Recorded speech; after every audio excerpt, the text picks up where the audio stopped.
안녕하세요 여러분.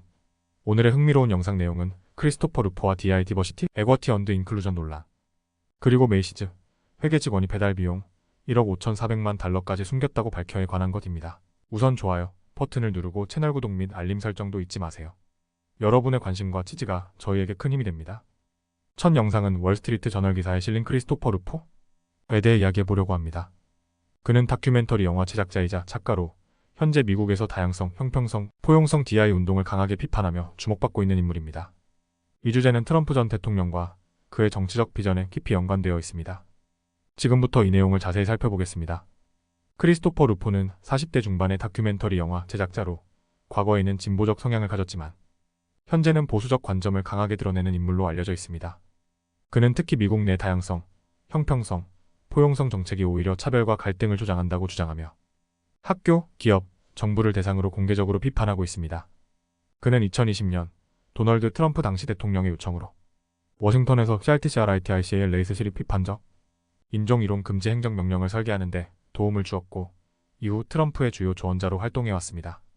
루포는 다양성 DI 정책과 비판적 인종이론 CRT를 미국 사회를 분열시키고 백인 남성과 아시아인들에게 불공정한 차별을 조장한다고 주장합니다.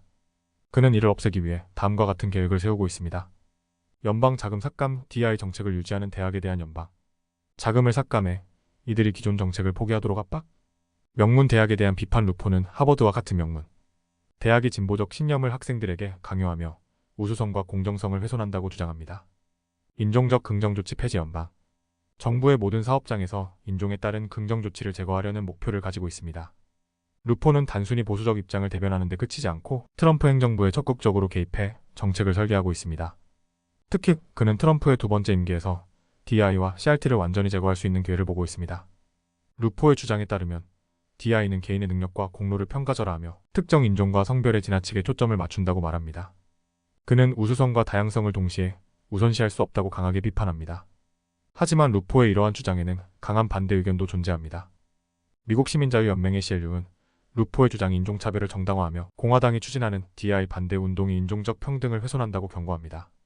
대학의 입장. 대학들은 변화하는 인구 통계에 따라 DI 정책이 필요하며 캠퍼스 내 다양한 환경이 학생들에게 더 나은 교육을 제공한다고 반박합니다. 루포는 미국의 교육 체계를 혁신하고자 하는 비전을 가지고 있습니다. 그는 다음과 같은 변화를 꿈꿉니다. 교육부 폐지. 루포는 교육부를 폐쇄하고 대학이 졸업생의 수입 데이터를 공개하도록 의무화하는 정책을 지지합니다. 대출 책임 부여. 학생 대출 상환 책임을 대학에도 부여해 불필요한 학자금 대출 문제를 줄이려 합니다.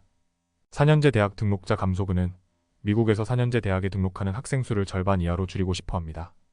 크리스토퍼 루포는 현재 미국에서 가장 논란이 많은 인물 중 하나입니다.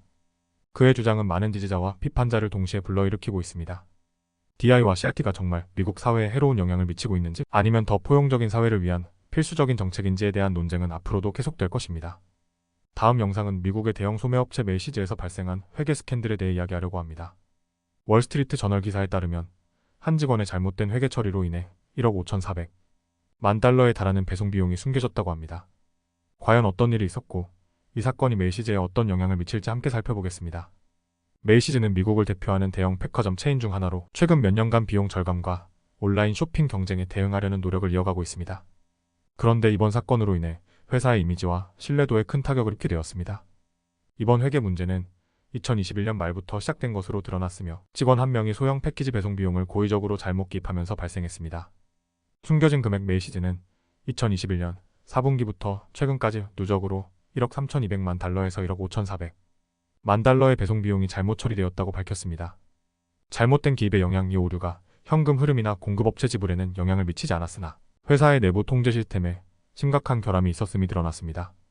관련 직원의 상황. 해당 회계 담당 직원은 더 이상 회사에 고용되어 있지 않습니다. 메이시즈는 이 직원이 금액을 개인적으로 유용한 것은 아니라고 밝혔습니다. 내부 통제 실패. 회계 부문 전문가들은 이 사건이 메이시즈의 내부 통제 시스템이 제대로 작동하지 않았다는 것을 보여준다고 지적합니다. 텍사스 대학교의 제프리 요한스 교수는 회사가 내부 감시를 제대로 하지 못했다고 평가했습니다. 감사 시스템의 의문점. 메이시즈의 감사원인 KPMG는 1988년부터 이 회사를 담당해왔지만 이 문제를 적발하지 못했습니다. 이는 감사 시스템의 신뢰성에 의문을 제기합니다. 메이시즈는 12월 11일 예정된 분기 실적 발표에서 이 사건에 대한 추가 조사를 공개할 예정입니다. 또한 이 사건으로 인해 주가는 3.5% 하락하며 투자자들에게도 악영향을 미쳤습니다. 토니 스프링 최고 경영자 CEO는 현재 실적 부진 매장을 폐쇄하고 고객 경험을 개선하는 데 주력하고 있습니다. 하지만 이번 사건은 이러한 변화 노력에 부정적인 영향을 미칠 가능성이 큽니다. 회사는 최근 발표된 3분기 예비 결과에서 다음과 같은 내용을 공개했습니다. 매출 47억 4천만 달러로 애널리스트 예측 47억 2천만 달러를 약간 상회. 매장 동일 매출 2.4% 감소. 이번 사건은 단순히 한 회사의 문제가 아니라 미국 전체 회계업계가 직면한 도전 과제도 드러냅니다. 회계 전문가 부족 회계학 전공.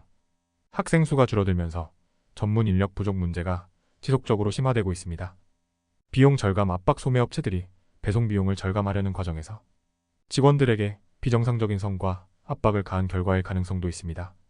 메이시즈의 이번 사건은 단순히 한 직원의 실수로 끝날 문제가 아닙니다. 내부 통제 시스템, 감사 프로세스, 그리고 경영진의 책임까지 다양한 문제가 얽혀 있습니다. 과연 메이시즈는 이번 위기를 어떻게 극복하고 신뢰를 회복할 수 있을까요? 오늘은 여기까지입니다. 다음 영상에서 더 유익하고 흥미로운 내용으로 찾아뵙겠습니다. 이 영상은 투자 의견이 아닙니다. 매우 고맙습니다.